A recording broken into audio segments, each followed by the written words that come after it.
Yo guys, it's Upshatter here, and welcome back to Mordheim, City of the Damned. So, this is after our second mission on Tag 3, Flugzeit 2000. I love the Warhammer universe. That is apparently how they date things in the Imperium.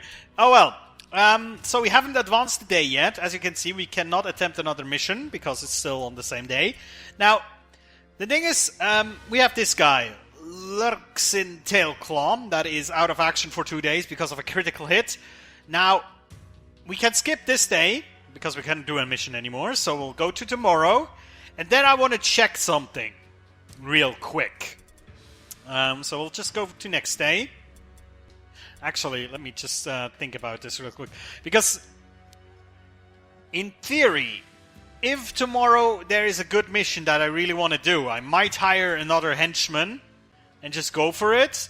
Or if there's no good missions, I might just use some of my skill points. You know? And the thing is, most like level 1 skills take 1 day to train. Yeah, you know what? We're doing it like that. If tomorrow is a good mission, we'll buy a guy and do the mission. If there's no good mission, we'll train on our dudes, and we'll gain new abilities for the next day. Let's see. New hired swords are available.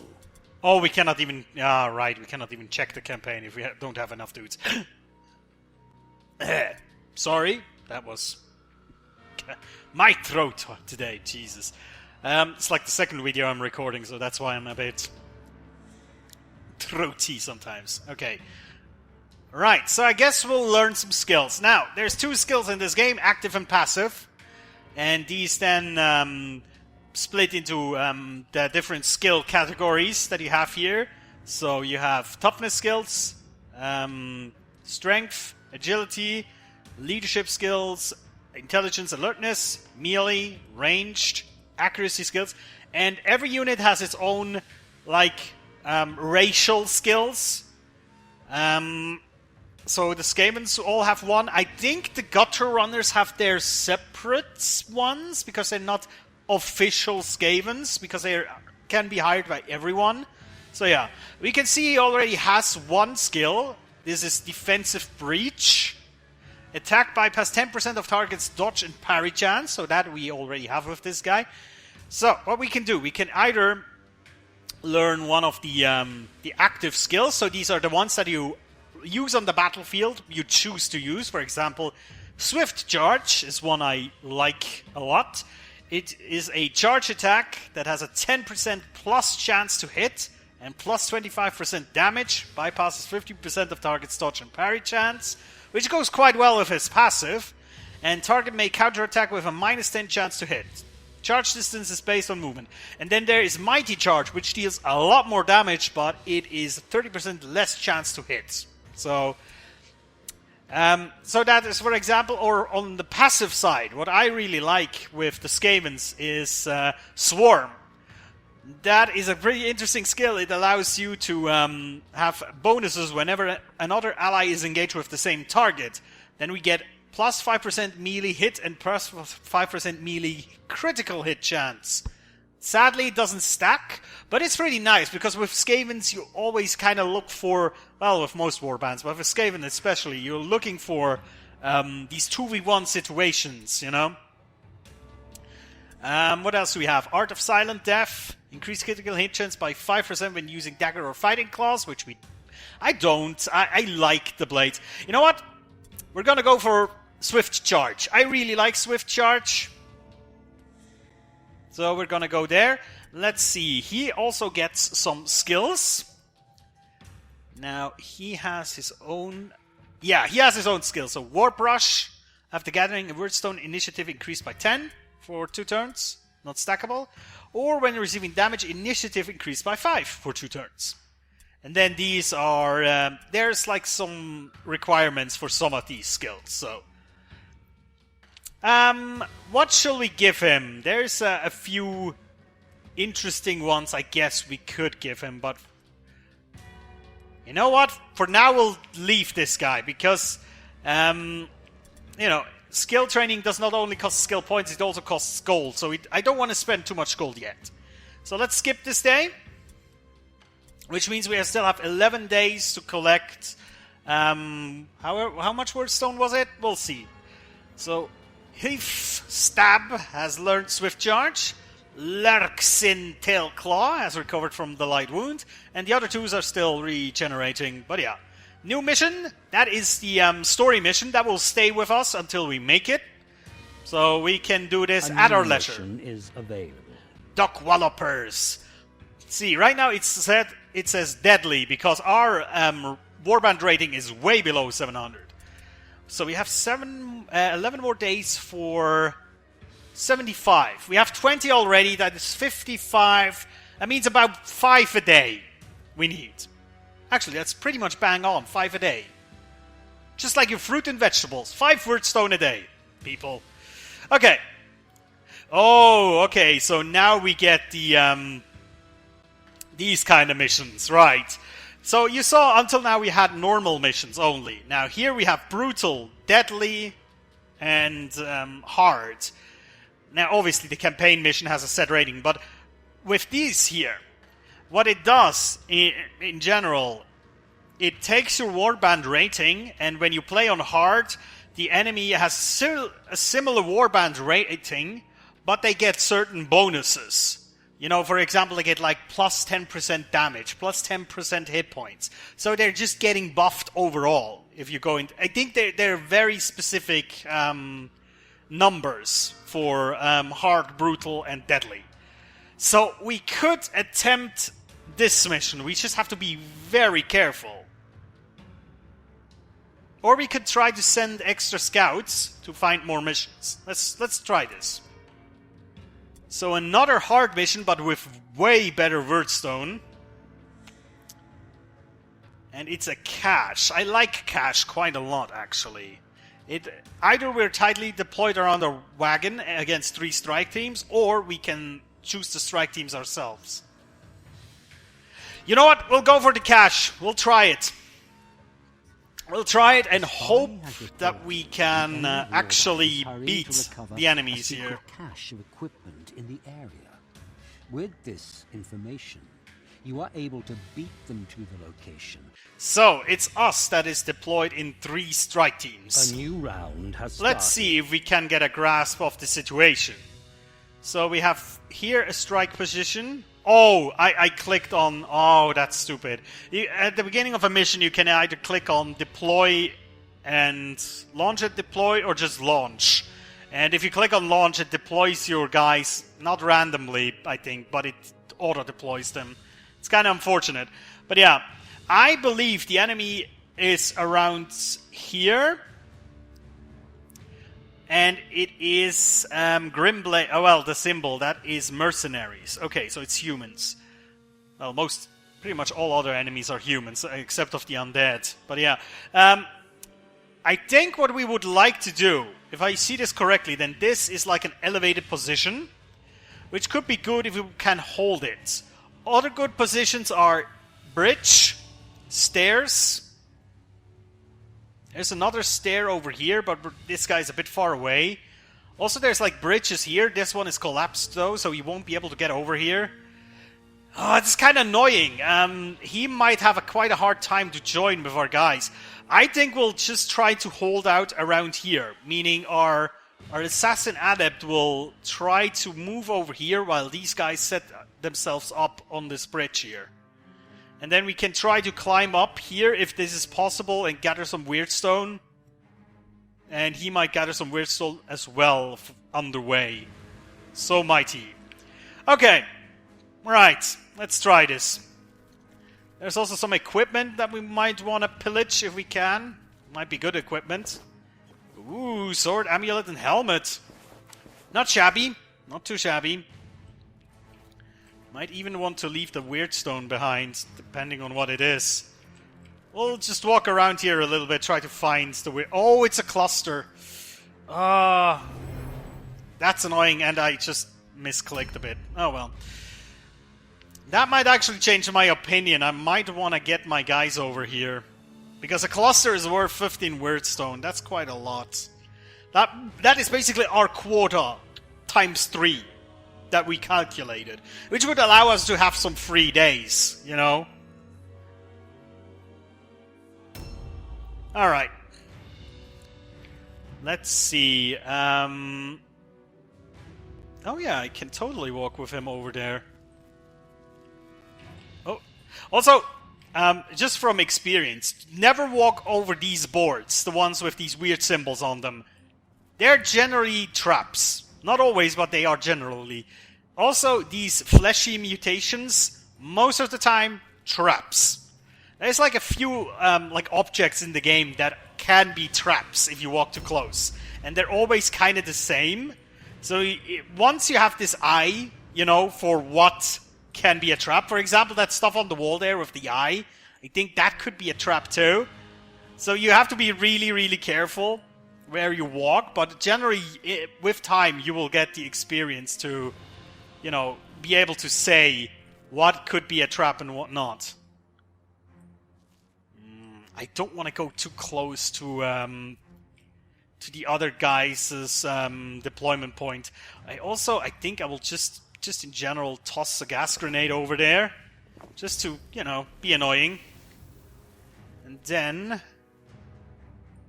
ooh, can we 65% chance to climb up?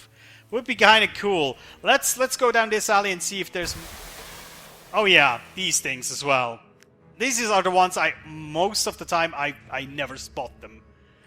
I think we can also climb up here. It doesn't display it right now because we're not in range, but I think we can climb up here, which would be, like, our main goal right now. And then we go down here, and what we do is we basically set ourselves up on this bridge and take the enemy one by one. Also, I see some shards up here. Let's try to go up there. Sweet. So he will plunder some shards over there and maybe a cluster, which means 11 wyrdstone, and then head back. If we have time and the enemy is really slow on the movement, we might even go back to our wagon and deposit the wyrdstone for all we know. Because right here, with the enemies being so strong, you know, in basically having flat bonuses to their HP and damage, it is even more important for us to play tactically and play smart. Alright, let's deposit. Because the enemy already has gathered wyrdstone. We've seen that. You know, there's like on the left side, there's like a counter how much wyrdstone has been collected. And if it goes up during the enemy's turn, it's kind of obvious that they collected some. Which means if they come to battle you, you basically can fight them and take away their wyrdstone. Now, that obviously also works with your guys, too. So you have to be kind of careful sometimes when you fight and with whom. I think I just... Wait, I think I'm in the wrong building here. Oh! Curses. Yeah, that makes it a little bit slower.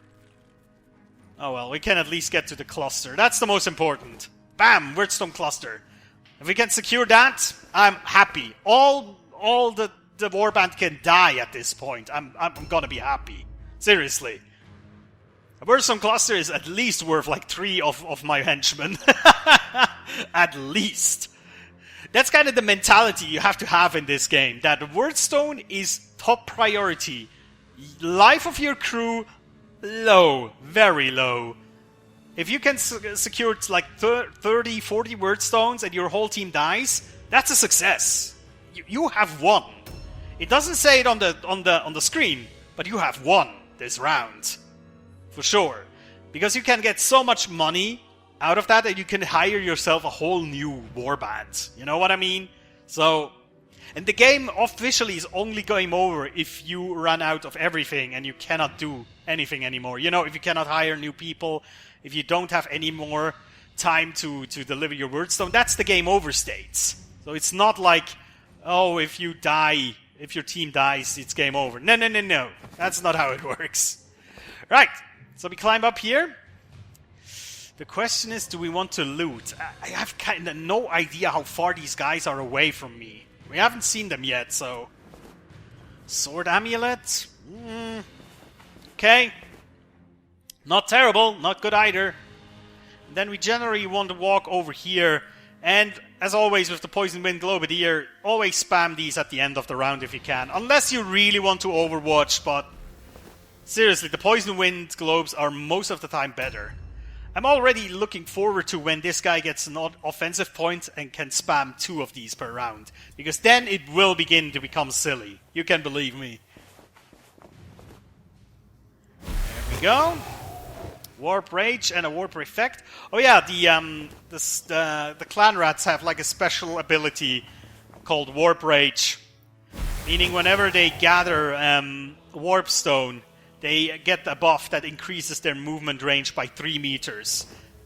It's not stackable, otherwise it would be really silly, but look at the movement range that we have now. That's 1 movement point. That's insane. And then I walk into, again, one of these boards. I'm doing a very good job of explaining to you of what you should look at and then walking into it as like a demonstration effect. Alright. Let's see. There's no other way in this house, I believe.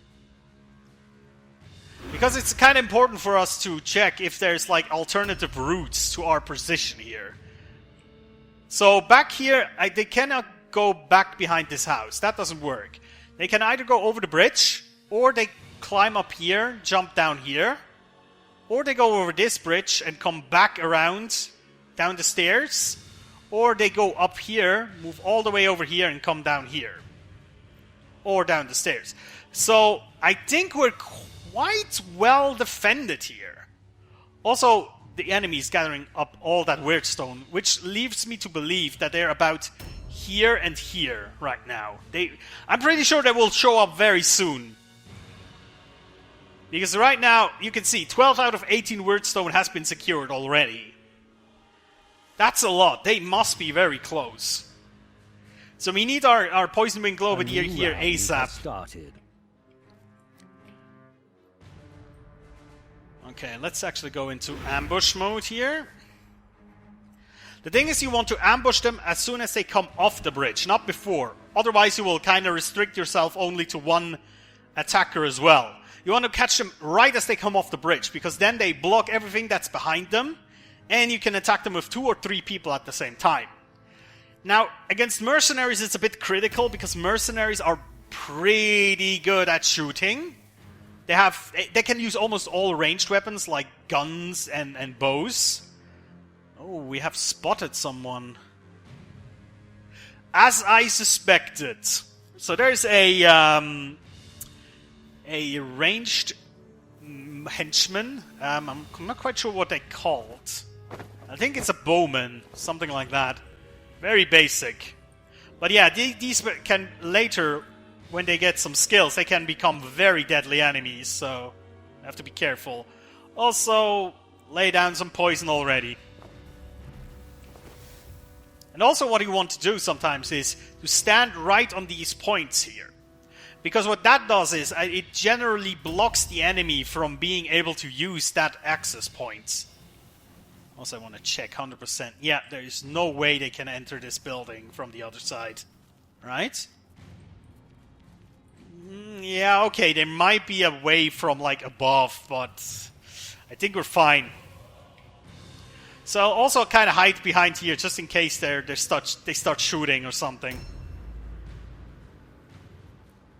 So now right now it's waiting. It's the waiting game. Oh, there's one.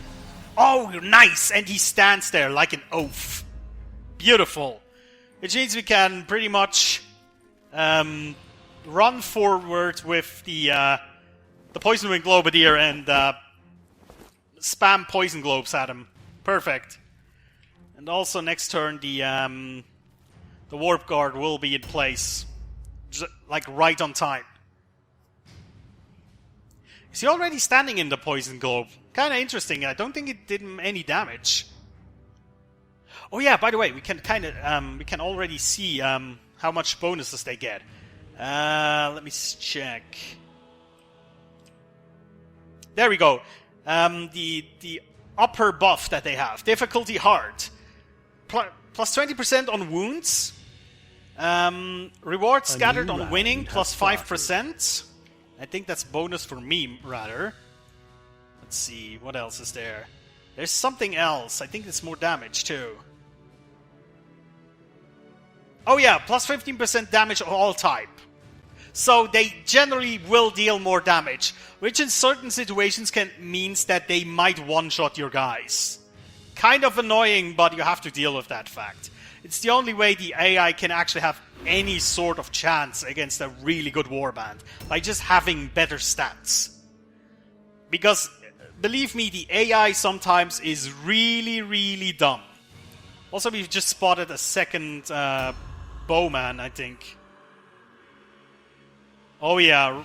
Oh wait, that is a bowman? That is not... Oh, I thought that was a melee guy. No, it's not. It's a bowman, actually. Interesting. Okay. I guess we'll just spam him with poison globes then. Where's the poison globes? There they are. I have to get a little bit closer, apparently. That's annoying. I don't want to get charged. That's important. Why can I not throw it how I want it to? That's weird. Oh, there we go. Okay. There we go. Let's throw it. Oh, he rolls a 15. What a lucker. Come on. And then I need to... Why can I not fire at him? Oh, yeah, because it costs 3. That's it. Okay.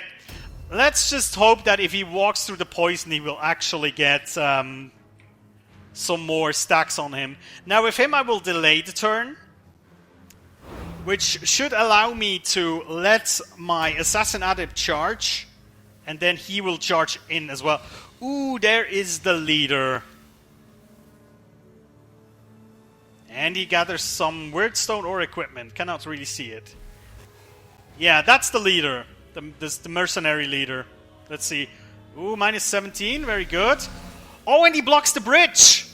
That's amazing. That's actually amazing. He blocks the bridge completely. Allows me to run down here with this guy. For next turn. Oh, there we go. Oh, but there's a rifle. Switches, but he cannot shoot yet. But next turn he will be able to shoot. So we need to be out of sight with most guys or engaged with the captain.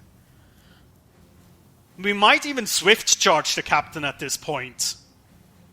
Just to be able to... Overwatch stands somewhere. I cannot quite see. Has started. We might either charge him or we ambush here. Also, we have a Youngblood sighted somewhere. Youngblood is a hero. Oh, he's like right at the back. So he shouldn't be able to get to here. Good. Very good. I think this is turning out quite nicely. Now we just have to watch out with the Poison Wind Globe here, so we place the next Poison Wind Globe correctly. Oh, okay. So up there is a ranged guy, which is not really a good sign. Alright. I think... I would love to toss it a little bit further if that is possible, but I don't know if it is.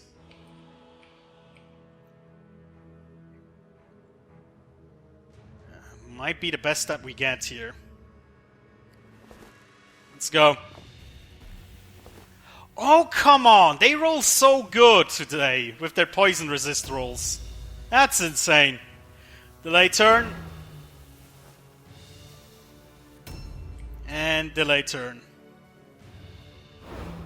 Yeah, it probably means that our assassin adept will charge into the poison. Oh, but look at that. He eats so much damage. Ooh. Isgamur is already down. But yeah, see, he deals a lot of damage there. With just a one-handed weapon, which generally deal not that much damage. But yeah. He is... Technically, he's dead. Because he has like 3 poison buffs on him that will trigger next round. Now that's the guy that's on the ledge. He might... Oh, he's in firing position. Oh, that hurts. That hurts a lot. And now we cannot really engage him. We might want to even try to engage the guy on the bridge now. Oh, I can charge him. Yes! Perfect. Perfect. Because he has a ranged weapon. He cannot really retaliate here. Perfect. So next turn, he has to switch weapon or disengage. Either way, he's not really equipped to deal with us right now. Oh, and we get a second one in as well. Perfect. I think we can take out this guy and the leader next turn, potentially. Now, this guy might be a bit of a problem. Good, he missed. Shooting into combat is kind of difficult, so that was my thinking here. You know? A new round has started. Oh, that hurts, but we have to deal with it. Our leader might just die. That might just be a possibility. You know, I have to kind of run away, even though I know he will probably die. Now, we need to kill one more of them, and they will face a moral check. If we can pull that off, we might be able to save our leader from dying, or falling out of action, rather. I don't quite know if we'll be able to pull it off, though. Unless the he can shoot up there. He might not need to use all of his... Oh, he could... I just want to say, if he climbs up here and comes from the back, he might be able to do something. Okay, you know what? We'll try it. We'll climb up. Missed it. Okay, we can try again. And this time, because we have already tried to climb up here, it will be easier. 10% easier, actually. Which is good, otherwise we would have failed again. Right. Now... what is the most effective thing to do? I don't think changing weapons will do much, so I think the Poison Wind Globe is the most effective thing here. We'll just do it like that. Oh, and he resists that poison again! That's insane how much they resist these poison rolls today. And smack!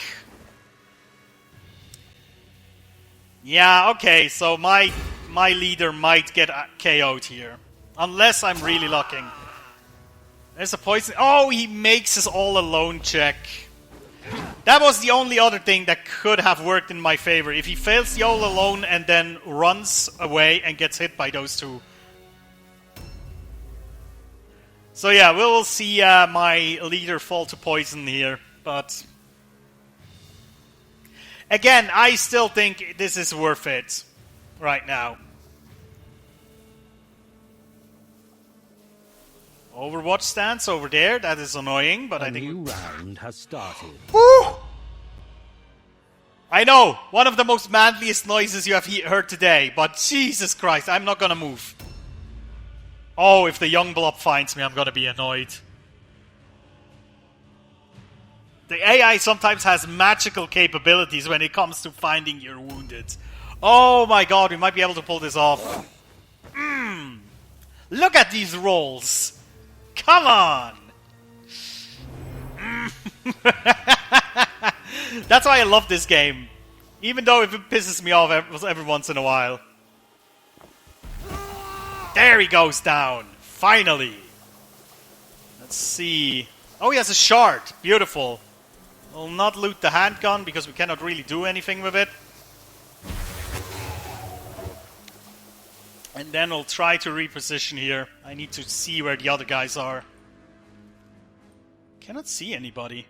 Except the guy up there, but still. Alright. He doesn't want to get close to the poison. I think we'll all relocate down here again. Alright, that's... oh! Woo! We've done it! Enemy route test failure. Wow, that was good. Okay, so let's see our loot. We got one cluster. That's 15. 3 shards. 15 again. So that's 30. 31. And then we get one fragment as a battleground victory, so that's 32 wordstone. That's like 6 days. What did we say? 5 a day? 6 days worth of wordstone that we just gathered. If we go after our plan. Let leave no survivor me dream. Warband grows stronger. And nobody got hurt. Are with you. Yes, the gods are definitely with us. Also, we get underdog bonus. This is for completing harder missions. So I think this also goes up with the difficulty level that you choose. But yeah, he gets another 2 skill points. Beautiful. Nice, nice. Physical advancement, always good. Martial and mental advancement. Nice. Martial and mental. Nice! Items acquired. Oh, a blue helmet. So helmets, generally, equipment comes in rarity in different ones. And higher level rarities just give you more base stats on the item. And also some give you like a rune slot or something like that. That you can equip certain things in it to give them bonus stats. So it's kind of cool that we already got a blue helmet with something like that. I'll actually equip it on this guy. Let's try to equip helmets on most of our guys, to be honest. There we go. Can equip these 2 with amulets and pendants, because it's better than to have one than to have none. Right. Cool. Let me just level them real quick. We'll give them... I think he has enough leadership. So alertness is good for initiative. Then we'll give him more weapon skills. That's fine. You will just get more agility, which helps with climbing up. I think it helps with, climbing, leaping, and stuff like that. And also dodging, so that's good for him. Getting into position, you know. And this guy, alertness, generally good on normal henchmen. Unless you really want them to be able to pass leadership test, but Weapon skill. Weapon skill, alertness. There we go. That was a very successful mission. Like, no casualties, ton of wordstone. And, yeah, perfect. More of that, I would say. Alright, guys, thank you so much for watching. I'll see you next time. Take care.